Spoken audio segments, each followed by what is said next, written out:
So, good evening, students. Today we'll see the current affairs analysis dated from 17th November 2022. The first article related to the carbon border tax.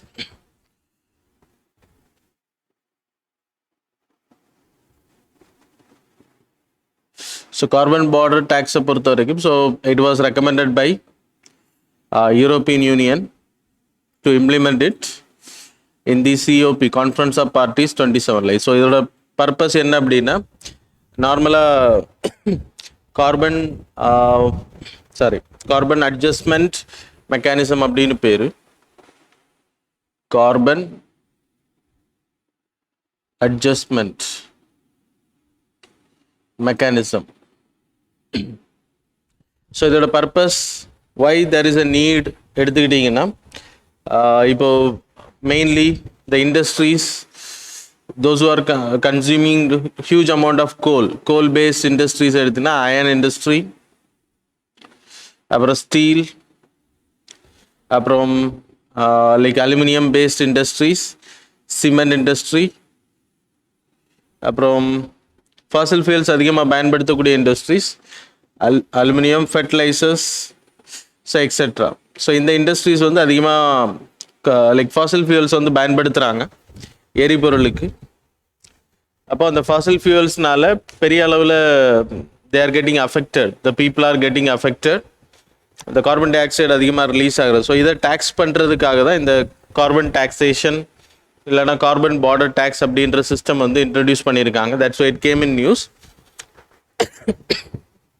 Okay, so இதில் European union வந்து இதை recommend பண்ணியிருக்காங்க. இப்போ European countries இல்லைனா developed countries எந்த countries அதிகமாக import பண்ணுறாங்களோ we need to put carbon border tax. இப்போ எக்ஸாம்பிள் இந்தியாவிலேருந்து சிமெண்ட்ஸ் அதிகமாக யூரோப்பியன் யூனியனுக்கு நம்ம ஏற்றுமதி பண்ணுறோம் அப்படின்னா ஆட்டோமேட்டிக்கலி அந்த டேக்ஸ் அந்த பொருட்களுக்கு லைக் அதிகமான டேக்ஸ் போடுறது. அது எப்படி போடுவாங்கன்னா, ஹூ ஆர் இம்போர்ட்டிங், இப்போ யூரோப்பியன் யூனியனில் இருக்கக்கூடிய companies are people who are importing from இந்தியான்னு வச்சுக்கோங்க. அப்போ இந்த கம்பெனிஸ் வந்து இந்த பொருட்கள் எந்த அளவு கன்சியூம் பண்ணுறாங்களோ அதுக்கேற்ற மாதிரி they have to invest in carbon certificates. It's called as carbon credit. So இதில் அவங்க வந்து ஃபண்டிங் பண்ணணும்.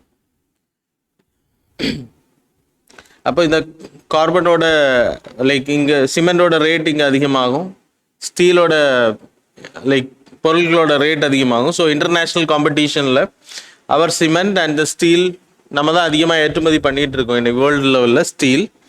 ஸோ ஸ்டீலும் சரி சிமெண்ட்டும் சரி. அப்போ நம்மளோட steel and the cement will become costlier. So automatically we will get affected. So இந்த சர்டிஃபிகேட்டில் இன்வெஸ்ட் பண்ணுறது ரெனியூவபிள் எனர்ஜி கிரியேஷனுக்காக பயன்படுத்தப்படும். It's a carbon credit mechanism. Already we know that there is a carbon certificates, etc. So இந்த மெக்கானிசத்தை தான் இப்போ European union வந்து 2026 அட்லீஸ்ட் இந்த கம்பெனிஸுக்கு வந்து கொண்டு வரணும் அப்படின்றாங்க. இந்த ப்ராடக்ட்ஸுக்கு, கம்பெனிஸ்ன்றதை விட products, those companies consuming huge amount of fossil fuels to create these products. அப்போ 2026 ஸோ இப்போ இந்தியா போன்ற கண்ட்ரி, தட் இஸ் பேசிக் கண்ட்ரிஸ்னு பேர். There is a group called as Brazil, South Africa, India, அப்புறம் சைனா, அப்புறம் யூஎஸ் போன்ற கண்ட்ரிஸும் இதை வந்து எதிர்த்துருக்காங்க. பிகாஸ் டெவலப்பிங் கண்ட்ரிஸ் வந்து we are mostly depend on this like production, coal based ப்ரொடக்ஷனில். So automatically it will affect our export, நம்மளோட பொருளாதாரம் பாதிக்கப்படும். அதனால் இதை வந்து உடனடியாக கொண்டு வரக்கூடாது. We need to transition time வந்து ரொம்ப கொடுக்கணும் அப்படின்றத கேட்டிருக்கோம். So it was not ended. So இது டிஸ்கஷனில் வந்ததுனால we have discussed it. Carbon tax அப்படின்றது கார்பன் ரிலேட்டட் பொருட்கள், பெட்ரோல் மேலே நமக்கு போடுவாங்க. அதுலேருந்து கலெக்ட் பண்ணக்கூடிய காசை எதுக்கு பயன்படுத்துவாங்க அப்படின்னா renewable energy, solar energy, wind எனர்ஜியில் இன்வெஸ்ட் பண்ணுறதுக்காக. So same like that it's certificate mechanism. Carbon ட்ரேடிங்கில் இட்ஸ் அ பார்ட். இப்போ கார்பன் பார்டர் டேக்ஸ் மூலமாக அந்த கார்பன் எமிஷன்ஸை வந்து கண்ட்ரோல் பண்ண முடியும் அப்படின்றத when it will become costlier, so carbon emission அல்லாத ப்ராடக்ட்டை நீங்கள் அதிகமாக பீப்புள் வாங்குவாங்க அப்படின்றத ஊக்கப்படுத்துறதுக்காக தான் இதை பண்ணுறாங்க. So that's all about this current affairs. Now we will move on to the next article related to the world population. So the next article related to the world population வந்து 12th November, the day it crosses 8 billion population நம்ம கடந்துட்டோம் world லெவலில். So population வந்து growth வந்து down ஆகுது. அதில் நீங்கள் இந்த மேப்பில் இந்த கிராஃபில் பார்க்க முடியும், ஸ்டாட்டிஸ்டிக்ஸில் you can see this is about reaching to 8 billion, that is the blue line what you are seeing in the image. அப்புறம் இது வந்து லைக் இந்த எல்லோ லைன் வந்து உங்களுக்கு டிக்ரீஸ் ஆகுது, பாப்புலேஷன் வந்து growth வந்து கம்மியாகுது. ஸோ அதை பற்றி தான் இந்த article. So we will discuss those related things and again I will show the graph. Okay, united nation population fund தான் இதை வந்து அனௌன்ஸ் பண்ணியிருக்காங்க.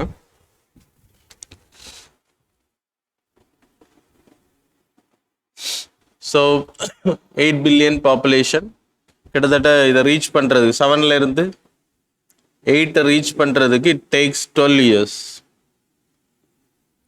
அப்புறம் 8லேருந்து 9 போகிறதுக்கு it will take another 15 years, that is 2037ல ரீச் ஆகும் அப்படின்றாங்க. it will take 15 years. அப்புறம் 10.5 population it will come by 10.5 billion 4.48 billion 2080 அப்படின்றத கணிக்கப்படுது. ஸோ இட்ஸ் அ ப்ரெடிக்ஷன் தான், இப்போதைக்கு நம்ம கணிச்சது கரெக்டாக நடந்திருக்கு. ஸோ 8 billion வரும் அப்படின்றத கால்குலேட் பண்ணியிருந்தோம். ஸோ இட் ஹேப்பன்ட் அப்படின்றத யுனைடெட் நேஷன் பாப்புலேஷன் ஃபண்ட் சொல்லியிருக்காங்க. இதில் இருக்கக்கூடிய positive side and negative side we will discuss. The growth, the decadal growth happening because of like lifespan of people வந்து இன்க்ரீஸ் ஆயிருக்கு அப்படின்றாங்க. ஸோ பீப்புளோட லைஃப் ஸ்பேன்ஸ் வந்து அதிகமாக இன்க்ரீஸ் ஆயிருக்கு, தட்ஸ் த மெயின் ரீசன் அப்படின்னு சொல்லப்படுது. ரெண்டாவது என்ன சொல்லப்படுது அப்படின்னா சார் பீப்புளோட லைஃப் ஸ்பேன் இன்க்ரீஸ் ஆகிறதுக்கான ரீசன் பப்ளிக் ஹெல்த், நியூட்ரிஷனல், அப்புறம் கவர்மெண்டோட support to the old age population, hygiene, medicine, public health ப்ராப்பராக ப்ரொவைட் பண்ணுறது ஒரு மிகப்பெரிய ரீசனாக சொல்லப்படுது. அதனால தான் இந்த like what we can tell that's a control of like death வந்து கண்ட்ரோல் ஆகுது. அதனால இந்த growth இருக்குது அப்படின்றா, it's not because of the real growth. So population stagnate ஆயிருக்கு அப்படின்றது சொல்கிறாங்க. ரெண்டாவது என்ன சொல்லப்படுதுன்னா இந்த கேட்டகரி, ஸோ மைக்ரேஷன்ஸ் கேட்டகரியில் 2 international there is a migration 287 million population, sorry 281 million population is migrated to different countries. அதில் மெயினாக மைக்ரேஷன் லைக் எமிக்ரேஷன் எதுலேருந்து ஆகுறாங்கன்னா இந்தியா, பாகிஸ்தான், நேபாள், பூட்டான், பங்களாதேஷ், அப்புறம் ஸ்ரீலங்கா. ஸோ சவுத் ஏஷியன் கண்ட்ரீஸ்லேருந்து அதிகமாக மைக்ரேஷன் ஆகுறாங்க. இந்தியாவோட மைக்ரேஷன் டெஸ்டினேஷன் வந்து Arab countries, that is middle east, UAE போன்ற கண்ட்ரீஸில் அதிகமான பாப்புலேஷன்ஸ் இருக்காங்க. ஸோ வேர்ல்டை பொறுத்த வரைக்கும் that is a huge younger population. இந்தியாவை பொறுத்த வரைக்கும் we having youth bulge, huge youth population. இது வந்து 2025 வரைக்கும் கண்டினியூ ஆகும் அப்படின்னு சொல்லப்படுது. அது மட்டும் இல்லை 2023ல் we will, so south Asian countries தான் அதிகமான பாப்புலேஷனை 1.4 billion 2 கண்ட்ரிஸ், இந்தியா அப்புறம் சைனா. 2023ல் we will cross China.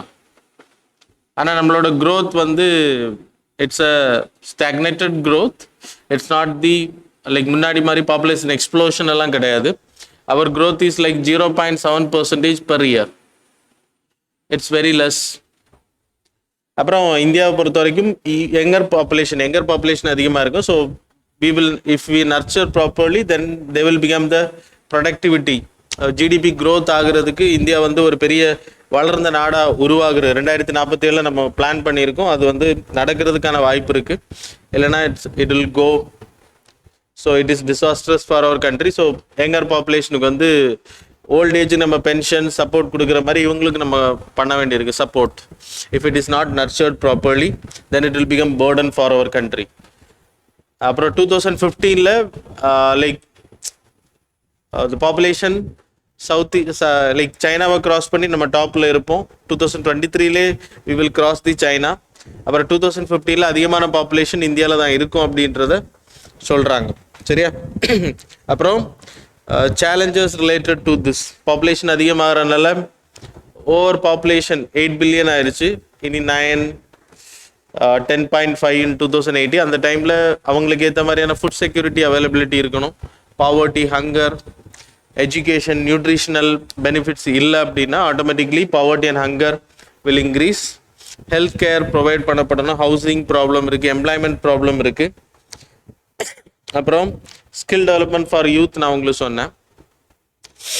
Then the important like category எடுத்துக்கிட்டிங்கன்னா like positive side of the population growth. World லெவலில் ஃபுல்லாகவே யூரோப்பியன் கண்ட்ரீஸாக இருக்கட்டும் இல்லைனா அமெரிக்கா போன்ற டெவலப்டு கண்ட்ரீஸில் there is a huge younger like older population.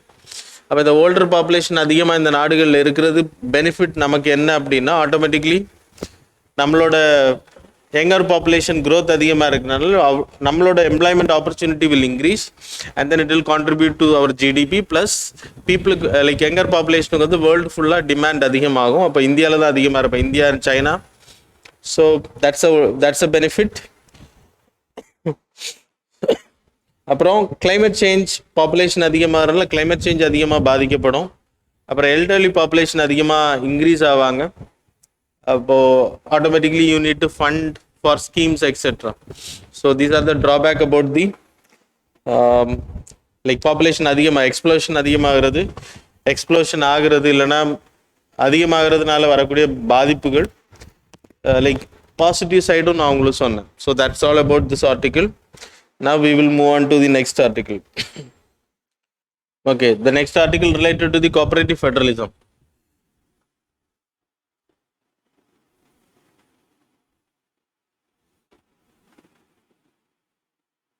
So federalism. So cooperative federalism அப்படினால union அப்புறம் and regional governments இவங்களுக்கு இருக்கக்கூடிய division of powers.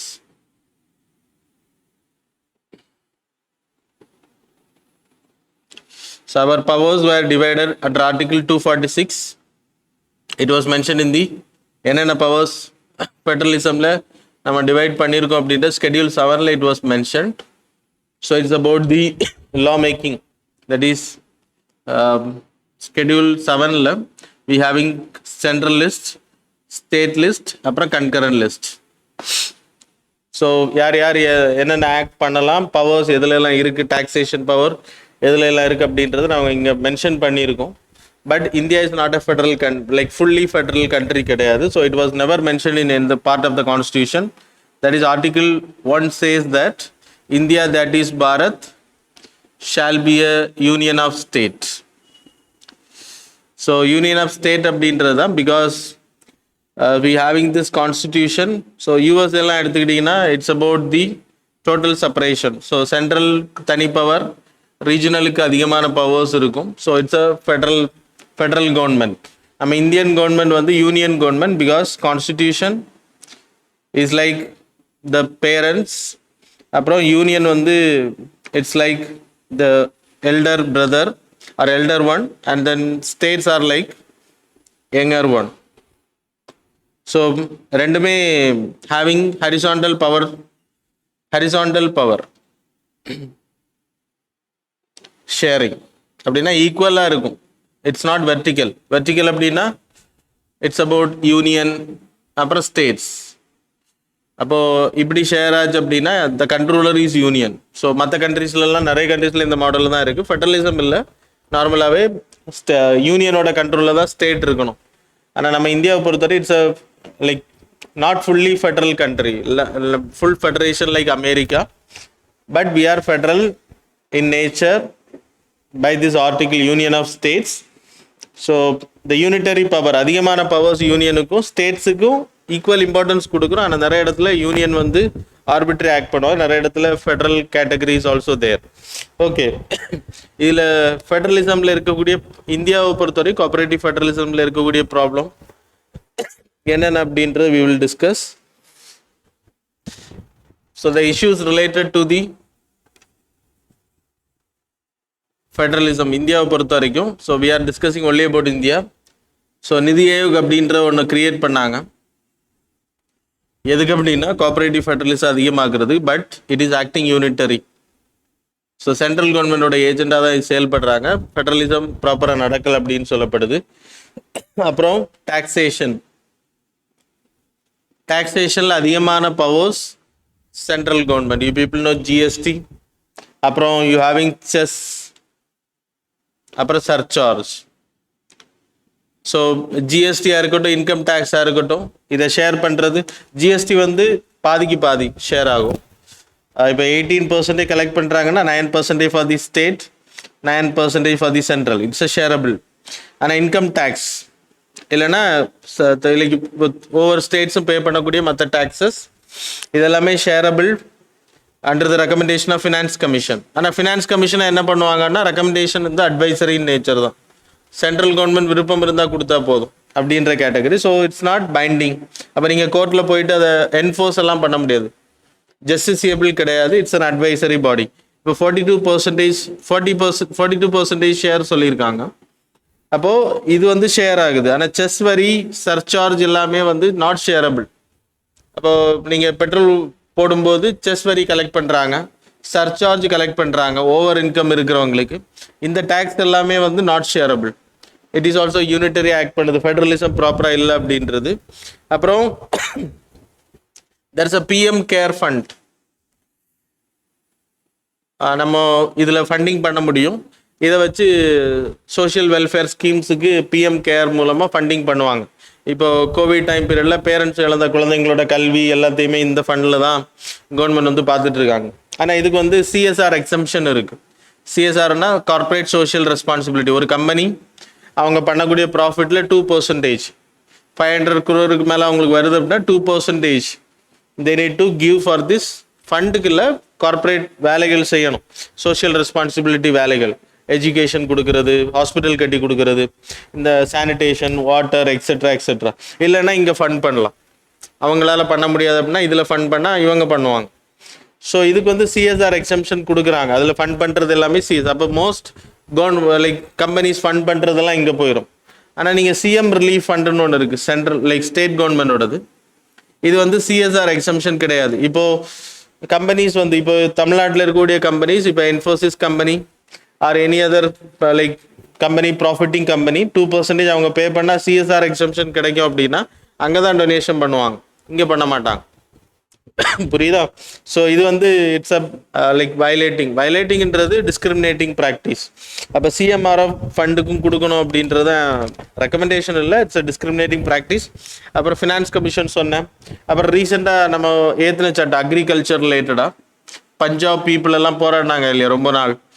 Agriculture is a part of state subject. அப்போ யார் சட்டம் ஏற்ற முடியும்னா state.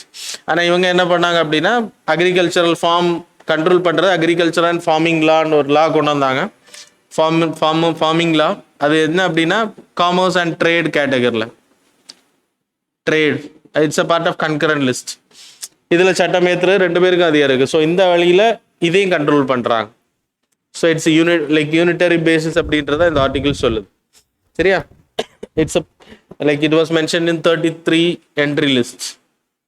Not that much important, தெரிஞ்சுக்கோங்க. ஸோ இதான் இஷ்யூஸ் கோஆபரேட்டிவ் ஃபெடரலிசம்ல இந்தியாவில். இன்னும் நிறைய சொல்லலாம், நிறைய சொல்லிகிட்டே போகலாம். ஸோ இதெல்லாம் examples. While writing mains answer ரைட்டிங்கில் உங்களுக்கு இது தேவைப்படும்.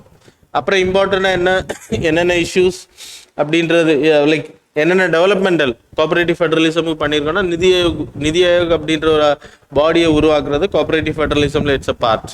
நம்ம நெகட்டிவ்லேயும் அதை எழுதியிருக்கோம், but it is created for the purpose. ஆனால் அவங்க ஆக்ட் பண்ணுறாங்களான்றது நெகட்டிவ். சரியா? ஸோ அப்புறம் we having article 263 centre state ரிலேஷனில் we have studied.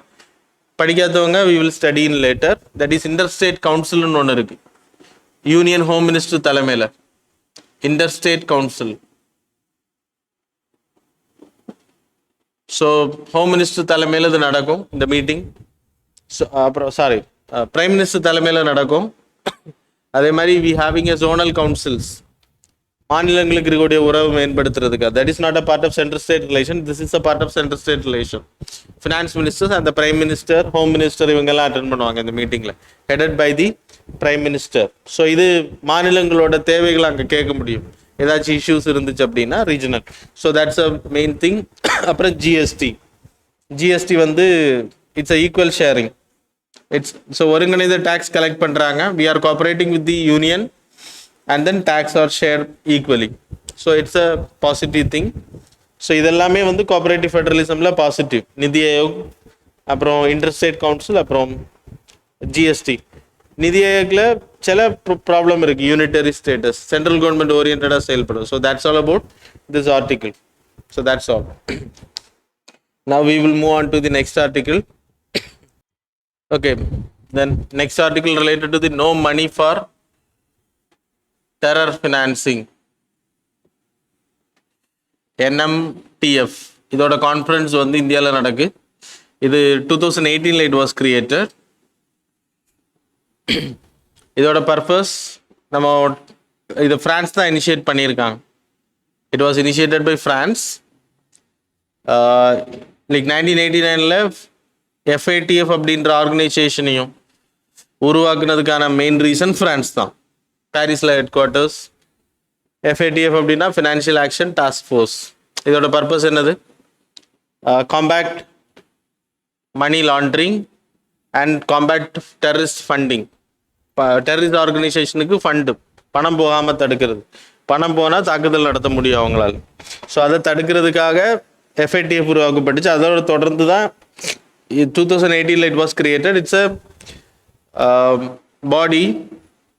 What they will do, they will like discuss about the regulatory measures to control financing to the terrorism. அப்புறம் legal practice என்னெல்லாம் பண்ணலாம் அப்படின்ற discuss பண்ணுவாங்க. அப்புறம் technical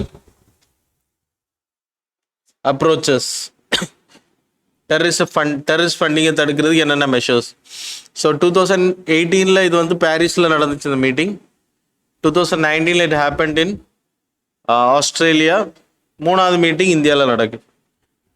இந்த மீட்டிங்கில் டெரரிஸ்ட் ஃபண்டிங்கை தடுக்கிறதுக்கான measures it was discuss. That is criminalising terrorist fund, criminalising terror funding.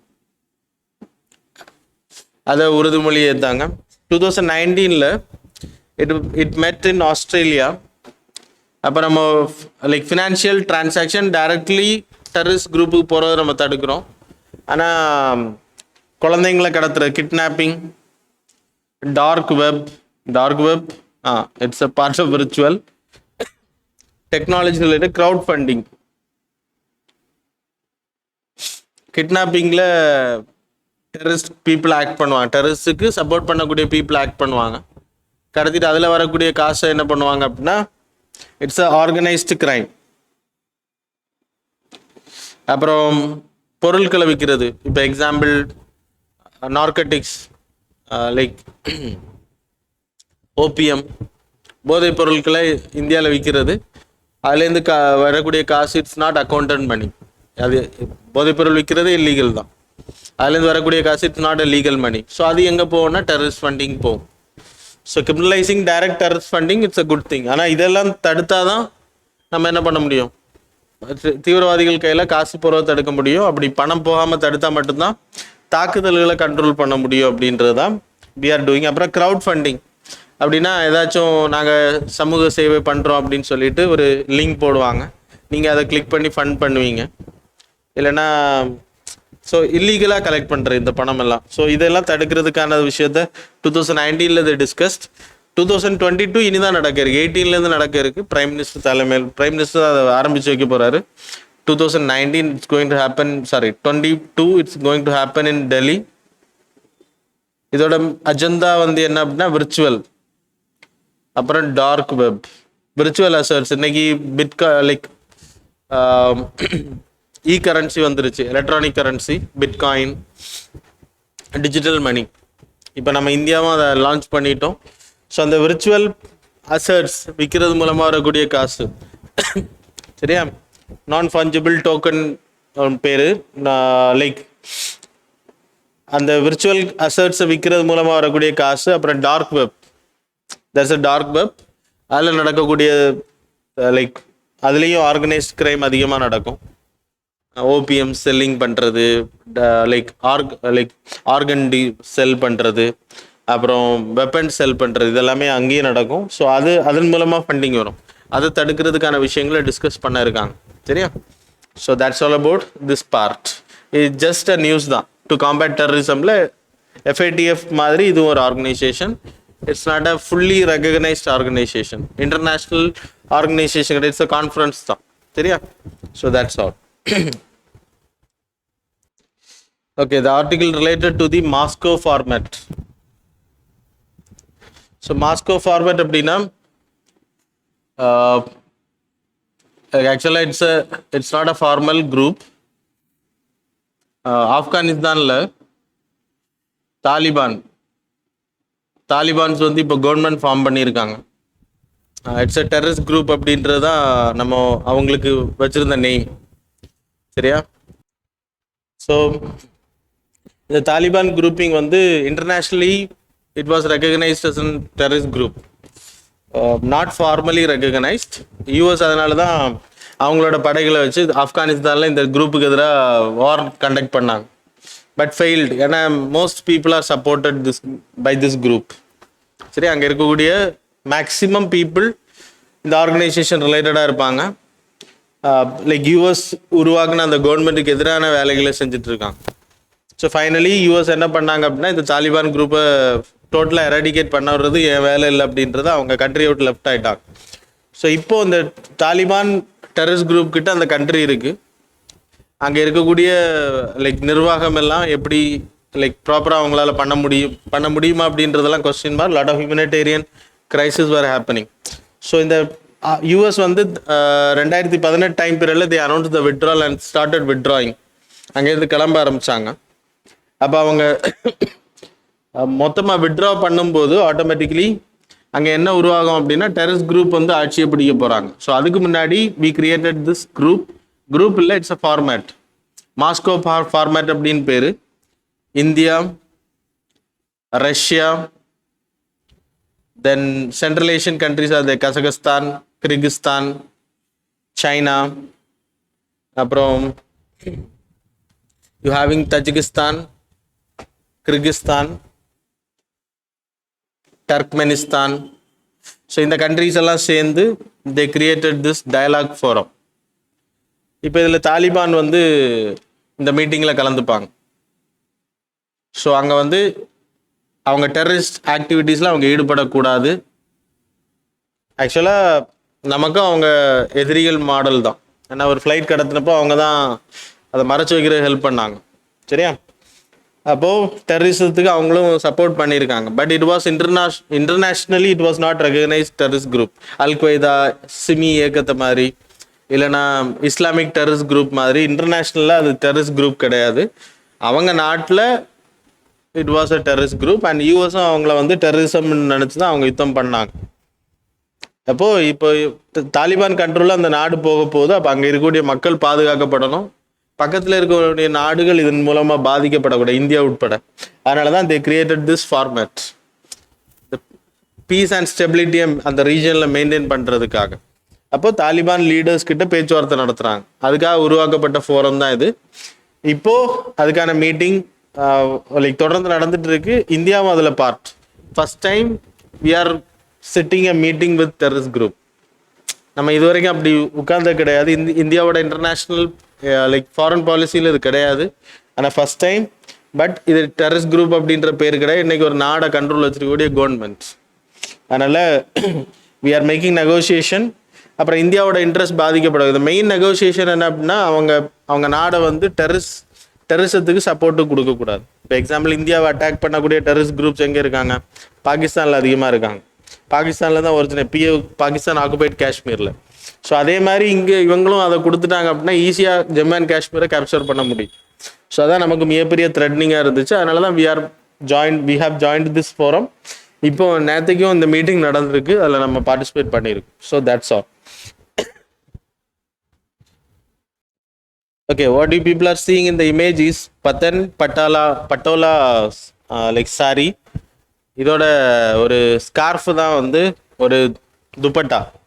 இதுதான் வந்து இத்தாலியன் பிரைம் மினிஸ்டருக்கு வந்து நம்ம பிரைம் மினிஸ்டர் வந்து ப்ரெசென்ட் பண்ணியிருக்காரு. It's a sign of friendly relationship. And then he conducted meeting G20 மாநாட்டில் கலந்துக்கிட்டப்போ இட்டலியோட ஃபர்ஸ்ட் உமன் பிரைம் மினிஸ்டர் அவங்க வந்து அதில் கலந்துக்கிட்டாங்க. So he presented this. அது மாதிரி இந்த டிசைன் இது வந்து ஏன்ஷியன்ட். இந்த ஒரு இது ஆக்சுவலாக ஒரு சாரீ, பட்டோலா அப்படின்றது ஒரு சாரீ, பதான் அப்படின்ற பிளேஸில் குஜராத்தில் there is a family called as Shalvi family. கண்டினியூஸாக அவங்க தான் அதை பண்ணிகிட்டு இருக்காங்க. நம்ம ஊரில் காஞ்சிபுரம் சில்க்ஸ் எல்லாம் இருக்குல்ல, இது ஃபுல்லி சில்கில் பண்ணக்கூடிய ரொம்ப காஸ்ட்லி. ஒரு சாரீ பண்ணுறது குறைஞ்சது 6 மாதம் ஆகும், இல்லைன்னா 1 இயர் ஆகுமோ இது பண்ணுறது. ஏன்னா இது ஃபுல்லி ஹேண்ட்லி மேட். அப்புறம் இதோட அந்த டை எல்லாமே வந்து தனித்தனியாக போடுவாங்களாம். ஸோ அதனால் இட் டேக்ஸ் டிலே. அதை ப்ராசஸை கரெக்டாக பண்ணுவாங்க. இல்லை டபுள் இக்தாத் அந்த டிசைன் அது கொஸ்டின்ஸில் கேட்கலாம். ஜிஐ டேக்கில் 2013 ஜாகிரபியில் இண்டிகேஷன் இது ப்ரொவைட் பண்ணியிருக்காங்க. ஸோ இதுவும் important. Plus prime minister gift பண்ணுறாரு நிறைய விஷயங்கள். அது ரிலேட்டடாக கேட்பாங்களே தவிர அவர் என்ன கொடுத்தாரு அப்படின்னு கேட்க மாட்டாங்க. So you people have to study about the GI tag இருக்கனால தான் இதை நான் போட்டிருக்கேன், மற்றபடி போட மாட்டேன். சரியா? So the sari is important for your examination related to UPSC art and culture கேட்டகரியில் இது ரொம்ப important. So that's all about today's current affairs. Now we will see the MCQ. Okay, question number 1.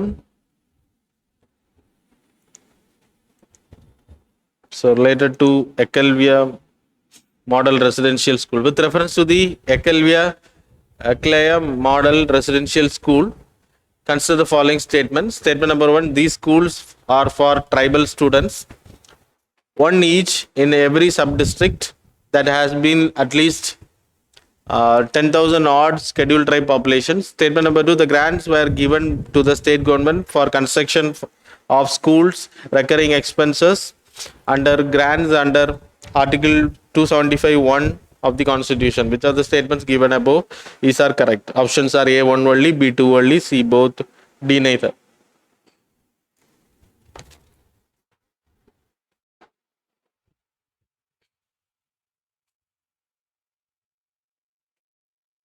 So consider the following statements regarding the international platform. Following. So statement number 1, it is the Indo-Pacific Premier Forum for Strategic Dialogue. Statement number 2, it has 18 members.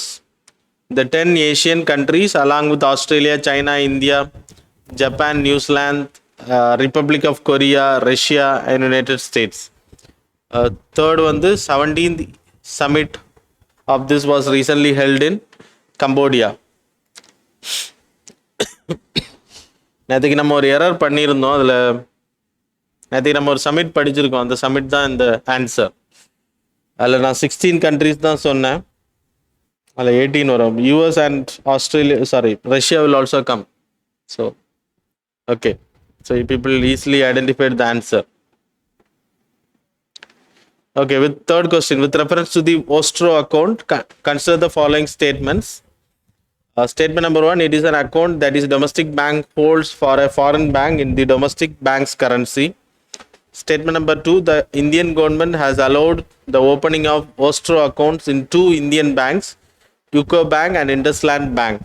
So which of the statements given above is are correct?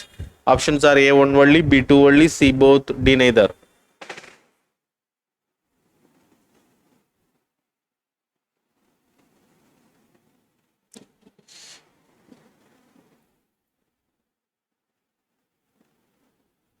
Consider the following statements. Statement number 1, India has promised to cut its emission to net zero by 2070. Statement number 2, India aspires to maximize the use of electric vehicles, ethanol blending to reach 20% by 2025. Which of the statements given above these are correct? Options are A, 1 only, B, 2 only, C, both, D, neither.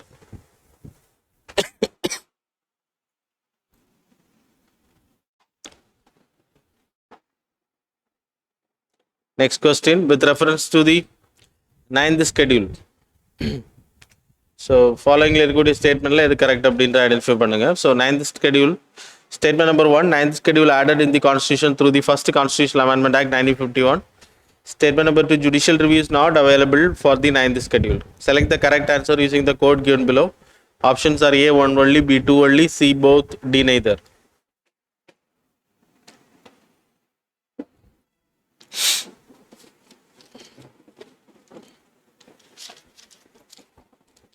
Second கொஸ்டினில் வந்து 18 countries அந்த east Asia submit சொல்லும்போது நான் 16 தான் சொன்னேன். 18 ரஷ்யாவையும் USA நான் விட்டுட்டேன். So அதை ஆட் பண்ணிக்கோங்க உங்களோட கரண்ட் அஃபேர்ஸ் நோட்ஸில் எக்ஸ்டர்டே. சரியா? So that's all. Now we will see the answers for the previous 16th. First one answer is C, second one answer is C, third answer is C, 4C, 5A.